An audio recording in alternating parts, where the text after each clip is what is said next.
আসসালামু আলাইকুম। কেমন আছেন সবাই? আশা করি সবাই ভালো আছেন। আমি মোহাম্মদ আরিফ হুসাইন, তথ্য ক্যাডার কর্মকর্তা 41তম বিসিএস এবং 43তম বিসিএসে প্রশাসন ক্যাডারে চতুর্থ। আমাকে অনেকেই অনলাইন প্ল্যাটফর্ম কিংবা অফলাইন প্ল্যাটফর্ম অনেকভাবেই জিজ্ঞেস করেছেন যে ভাইয়া, আমি তো এখন বিশ্ববিদ্যালয়ে পড়ছি বা বিশ্ববিদ্যালয় থেকে অনার্স মাস্টার্স কেবলই সমাপ্ত করেছি, এখন চাকরির প্রস্তুতি নিচ্ছি। তো কিভাবে একেবারে শূন্য থেকে জিরো থেকে বিসিএস প্রস্তুতি নেওয়া যায়। তো এক্ষেত্রে আমি আজকে কিছু টিপস বলবো যে কিভাবে আপনি আপনার বিসিএস প্রস্তুতিটা একেবারেই শুরু থেকে শুরু করতে পারেন। তো প্রথমেই যে বিষয়টা আমি বলবো সেটা হলো, আপনি যেহেতু বিসিএস প্রস্তুতি নিতে যাচ্ছেন, বিসিএস প্রস্তুতি একটা দীর্ঘ প্রস্তুতি, অর্থাৎ এক্ষেত্রে এক একটা বিসিএস শুরু থেকে শেষ সার্কুলার হওয়া থেকে শুরু করে একেবারে নিয়োগ হওয়া পর্যন্ত কিন্তু বিগত সময়ে দেখা গেছে যে 3 থেকে 3.5 বছর, ইভেন 4 বছরও লেগে গিয়েছে। এখন হয়তো এই জটটা কমে আসবে, তবে আপনার অবশ্যই জানতে হবে বিসিএস পরীক্ষার যে ধাপগুলো, সেই ধাপগুলো সম্পর্কে আপনার যথাযথ জ্ঞান থাকতে হবে। তো বিসিএস পরীক্ষার ধাপ 3টি। প্রথম যে ধাপ সেটা হলো প্রিলিমিনারি পরীক্ষা বা নৈবেত্তিক পরীক্ষা। এখানে প্রিলিমিনারিতে 200 নম্বরের নৈবেত্তিক পরীক্ষা হয়ে থাকে। যারা এই 200 নম্বরের প্রিলিমিনারি পরীক্ষায় পাশ করবেন তারা পরবর্তীতে চলে যাবেন লিখিত পরীক্ষায়। লিখিত পরীক্ষায় 900 নম্বরের লিখিত পরীক্ষা হবে।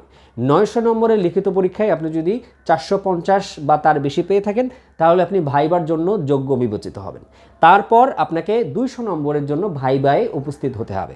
সো ভাইবা পরীক্ষায় আপনি যদি পাশ করেন, তারপরে ফাইনাল যে মেরিট লিস্ট, সেই মেরিট লিস্টে আপনার লিখিত পরীক্ষার নম্বর এবং ভাইবা নম্বর, এই 2 নম্বর যোগ করে যে একেবারে ফাইনাল মেরিট লিস্ট থাকবে, সেই মেরিট লিস্টে আপনি যদি ক্যাডার সংখ্যক পদের মধ্যেই থাকেন তাহলে আপনি ক্যাডার হিসেবে রেজাল্টটা পাবেন। আর যদি দেখা যায় যে আপনার প্রাপ্ত নম্বর, লিখিত এবং ভাইবায় প্রাপ্ত যে নম্বর, মোট নম্বর যদি ক্যাডার পদের যে মেরিট লিস্ট তার থেকে কম নম্বর পেয়ে থাকেন তাহলে আপনি নন ক্যাডার হিসেবে বিবেচিত হবেন। এই হলো বিসিএস পরীক্ষাগুলোর ধাপ। প্রথমে প্রিলি 200 নম্বর, তারপরে আপনার 900 নম্বরের লিখিত পরীক্ষা। লিখিত পরীক্ষায় আবার আপনি যদি বোথ ক্যাডারে অ্যাপ্লাই করেন তখন আপনার নিজের যে সাবজেক্ট অনার্স এবং মাস্টার্স, সেই সাবজেক্টের জন্য আপনার আবার 200 নম্বরের বিশেষায়িত পরীক্ষা দিতে হবে, সাবজেক্টিভ পরীক্ষা দিতে হবে। মানে 900 আর 200 1100 যদি আপনি বোথ ক্যাডারে দেন। আর যদি আপনি সাধারণভাবে অ্যাপ্লাই করেন জেনারেলে, তাহলে আপনার শুধুমাত্র 900 নম্বরের লিখিত পরীক্ষা দিতে হবে। এরপরে সবাই দিতে হবে ভাইবা। সো আপনি 3টা ধাপ অতিক্রম করে কিন্তু বিসিএস ক্যাডার হিসেবে সুপারিশ পাবেন। ঠিক আছে? সো এই 3টা ধাপ সম্পর্কে আপনার প্রথমত পুঙ্খানুপুঙ্খ রূপে জানতে হবে। এটাই হলো প্রথম কথা। ঠিক আছে? এরপর যখন আপনি বিসিএস প্রস্তুতি শুরু করবেন তাহলে প্রথমেই আপনার যে সামনে যে জিনিসটা আসবে সেটা হলো বিসিএস প্রিলিমিনারি পরীক্ষা। সো আপনাকে বিসিএস প্রিলিমিনারি টার্গেট করে পড়াশোনা করতে হবে। অনেকেই আসলে ভাইবা এবং রিটেন নিয়ে আগে ভাগে চিন্তাভাবনা শুরু করে। এটার কিছু ভালো দিকও আছে, আবার কিছু নেতিবাচক দিকও আছে। ভালো দিক হলো আপনার ওই জিনিসগুলোর সঙ্গে জানা থাকলে আপনি আগে থেকেই পূর্ব প্রস্তুতি নিতে পারছেন, এটা একটা ভালো দিক। নেতিবাচক দিক কি সেটা বলি। সেটা হলো আমি মনে করি বিসিএস পরীক্ষার সবচাইতে গুরুত্বপূর্ণ এবং কঠিন ধাপটি হলো বিসিএস প্রিলিমিনারি পরীক্ষা। আপনি যদি বিসিএস প্রিলিমিনারি পরীক্ষার পরীক্ষার্থীর সংখ্যা আর সাকসেস রেট দেখেন তাহলে অবাক হয়ে যাবেন। আমি একটা স্ট্যাটিস্টিক্স আপনাকে বলতে চাই। 41তম বিসিএসে ক্যাডার পদসংখ্যা ছিল 2500-র মতো, কিন্তু 41 বিসিএসে এই 2500 ক্যাডার পদ কাছাকাছি 2500 ক্যাডার পদের বিপরীতে আবেদন পড়েছিল প্রায় 4.5 লক্ষের মতো। তাহলে আপনি দেখতেই পাচ্ছেন যে 0.1-এরও নিচে হলো সাকসেস রেট। এইটাই হলো বাস্তবতা। অর্থাৎ আপনাকে প্রিলিমিনারিতেই সবচাইতে বেশি কৌশলী হতে হবে টেকার জন্য। প্রিলিমিনারি টিকতে পারলে রিটেনে যে সুযোগ পাবেন। এই জন্য আমি নতুনদেরকে বলবো, আপনি যদি বিশ্ববিদ্যালয়ের পর্যায়ে থাকেন, শূন্য থেকে প্রস্তুতি নিতে চান, তাহলে আপনার প্রথম টার্গেট হবে কীভাবে প্রিলি কোয়ালিফাই করা যাবে। এইটাই হলো মেইন বিষয়। আপনাকে এই যে বিসিএস প্রস্তুতির যে ধাপগুলো, এই ধাপগুলোতে কত নম্বর সাধারণত কাট নম্বর থাকে, কতজনকে টেকানো হয়, কিভাবে টেকানো হয়, এই বিষয়গুলো জানবেন। এর পরের ধাপ হলো ওই বাকি 2 ধাপকে একটু পিছনে সরিয়ে রেখে প্রিলিমিনারির আপনাকে বিস্তারিত মান বন্টন এবং সিলেবাসটা জানতে হবে। কোথায় পাবেন এই সিলেবাস? আপনি যদি Bangladesh PSC, Bangladesh public service commission, এই ওয়েবসাইটটাতে যান, তো ওয়েবসাইটে গেলেই আপনি এখানে বিসিএস একটা আলাদা কর্নার রয়েছে, ওখানে গেলেই আপনি সিলেবাস পেয়ে যাবেন। ওখানে প্রিলিরও সিলেবাস আছে, রিটেনেরও সিলেবাস আছে। আপনি প্রিলি সিলেবাসটা ডাউনলোড করে নেবেন, তারপর ওই সিলেবাসটায় একটু চোখ বুলাবেন যে কি কি বিষয় আছে। ওখানে বাংলা ভাষাও সাহিত্য আছে, ইংরেজি ভাষাও সাহিত্য আছে, ম্যাথমেটিক্স আছে, মেন্টাল এবিলিটি আছে, ভূগোল ও পরিবেশ ও দুর্যোগ ব্যবস্থাপনা আছে, হ্যাঁ, তারপরে হলো নৈতিকতা, মূল্যবোধ ও সুশাসন আছে, মেন্টাল অ্যাবিলিটি রয়েছে, বাংলাদেশ বিষয়গুলি আছে, আন্তর্জাতিক বিষয়গুলি আছে, কোনটাতে কত নম্বর আছে, ওই বিষয়গুলো আপনার বিস্তারিত ধারণা অর্জন করতে হবে। এরপরে যেটা করতে হবে, ওই যে সিলেবাসটা খুললেন ওখানে খুলেই তখন আপনি দেখবেন যে আপনার কোন অংশে দুর্বলতা আছে। দেখুন, বিশ্ববিদ্যালয় পর্যায়ে আপনি এখন আছেন, এর আগে ছিলেন কলেজে, তার আগে ছিলেন স্কুল লেভেলে। সো আপনি কিন্তু তখনও কিন্তু এই বাংলা, ইংরেজি, সাধারণ জ্ঞান, মেন্টাল এবিলিটির এই জিনিসগুলো, ম্যাথমেটিক্স সহ ভূগোল, পরিবেশ যা আছে সবগুলোই হয়তো পড়ে আসেননি। সবারই কিছু না কিছু উইকনেস কিন্তু থাকে। আবার অনেকে আবার ম্যাথমেটিক্স খুব ভালো পারে, অনেকে আবার সাহিত্যের প্রতি ঝোঁকটা আছে বেশি, অনেকে আবার বিজ্ঞানে খুব প্রো। সো আপনি এক এক ব্যাকগ্রাউন্ড থেকে এক এক দিকে আসা মানুষ, তাই না? কিন্তু এখন এসে আপনাকে কমন গ্রাউন্ডে সবার সঙ্গে ফাইট করতে হবে। তাহলে এক্ষেত্রে দেখা যাবে যে কি কিছু কিছু ছাত্রছাত্রীর কিছু বিশেষ বিষয়ে যেমন দক্ষতা রয়েছে, কিছু বিষয়ে আবার দেখা যাবে দুর্বলতা আছে। সো আপনাকে প্রিলির জন্য 200 নম্বরের পরীক্ষায় বসতে হচ্ছে। কত নম্বর? 200 নম্বর।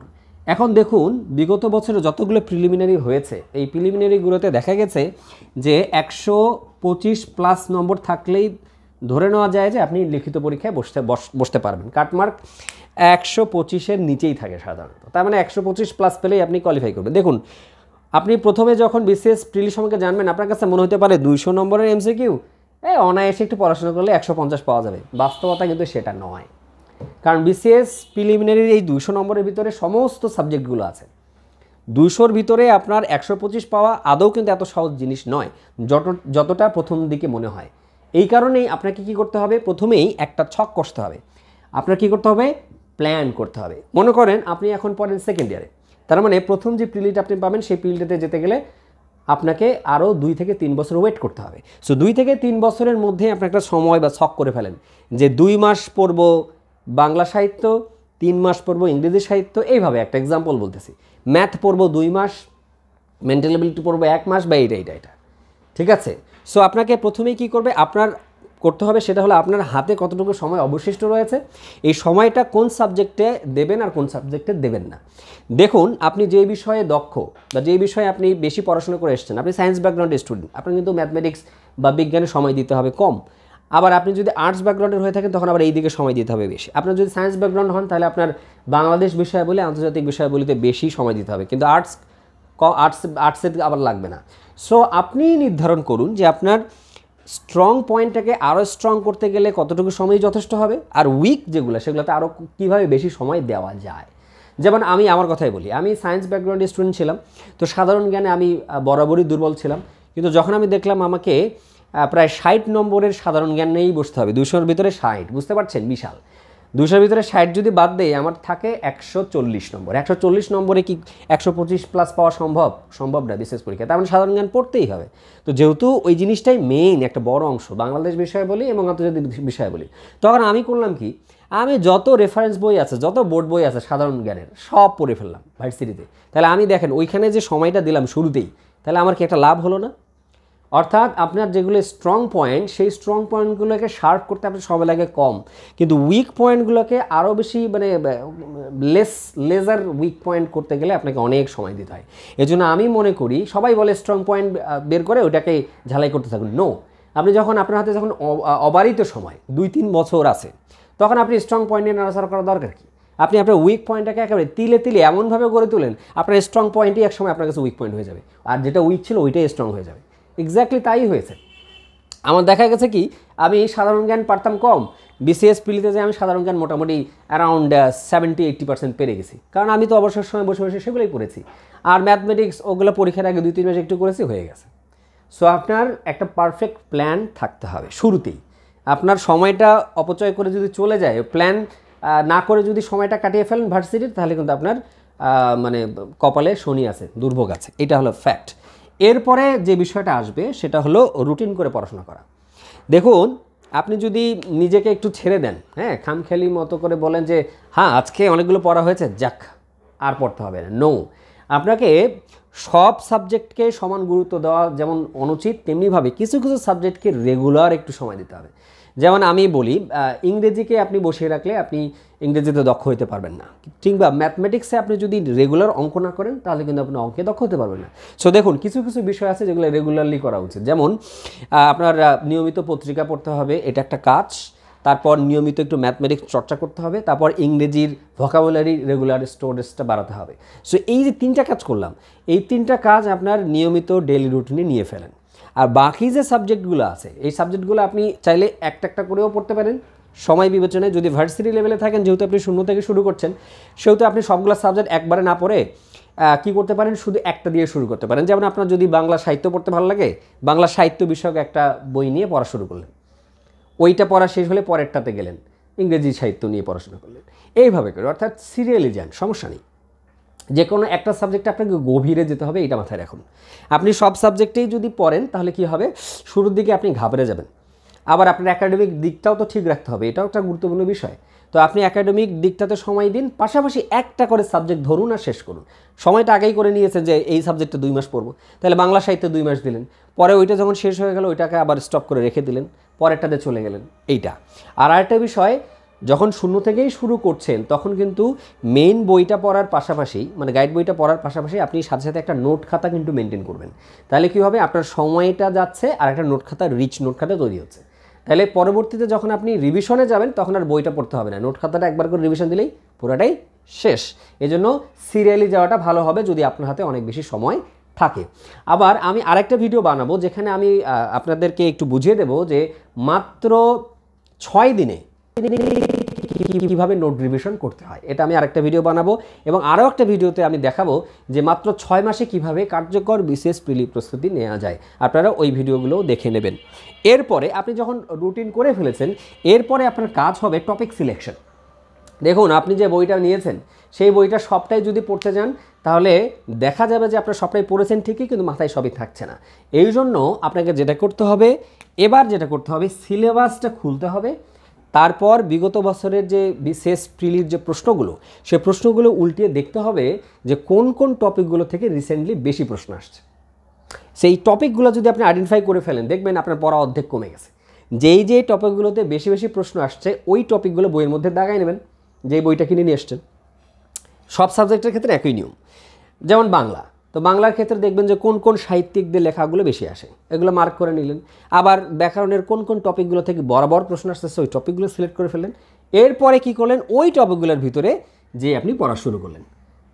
তাহলে প্রথমে সাবজেক্ট নির্ধারণ করা গুরুত্বপূর্ণ, যে কোনটাতে আপনার উইকনেস আছে, যেখানে সময় দিতে হবে।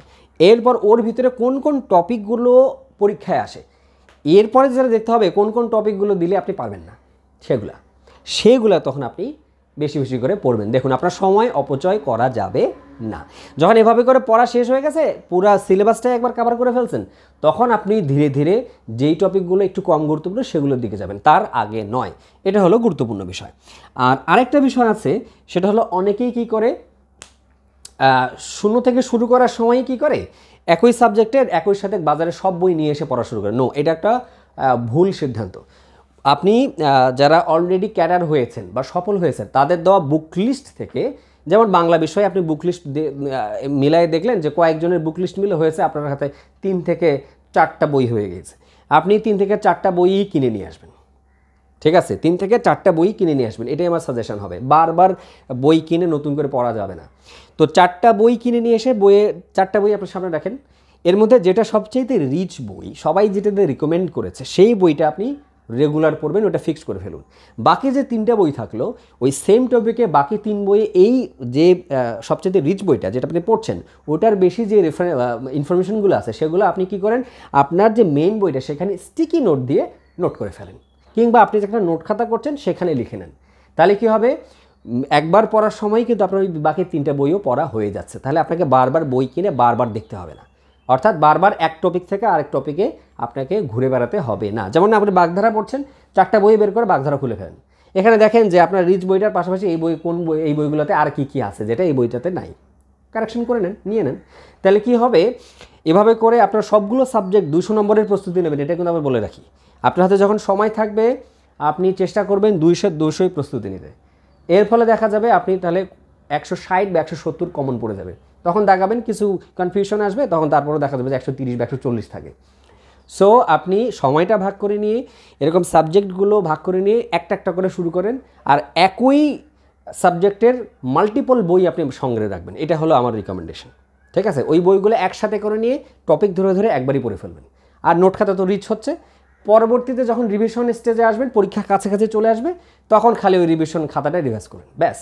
আর জব সলিউশন কিনে নিয়ে খালি পরীক্ষা দিতে থাকবেন, ব্যাস, আপনার প্রস্তুতি হয়ে গেল। সো এটাই হলো শূন্য থেকে কিভাবে বিশেষ প্রস্তুতি নেওয়া যায়। আমি সেম স্টেপগুলো অবলম্বন করেই কিন্তু বিশেষ প্রস্তুতি শুরু করেছিলাম সেই সেকেন্ড ইয়ারে, এবং সেকেন্ড ইয়ারে শুরু করে এভাবে করে করতে করতে দেখা গেছে সেকেন্ড ইয়ারের পরে থার্ড ইয়ারে যেয়ে আমার বিশেষ প্রিলি পড়া কমপ্লিট। অন্যদিকে আমার বন্ধুরা কেবলই শুরু করছে, সো একটু আগে আগে শুরু করাটাও ভালো। আর এভাবে করে পড়লে কি হবে, আপনার কখনোই সিস্টেম লস হবে না।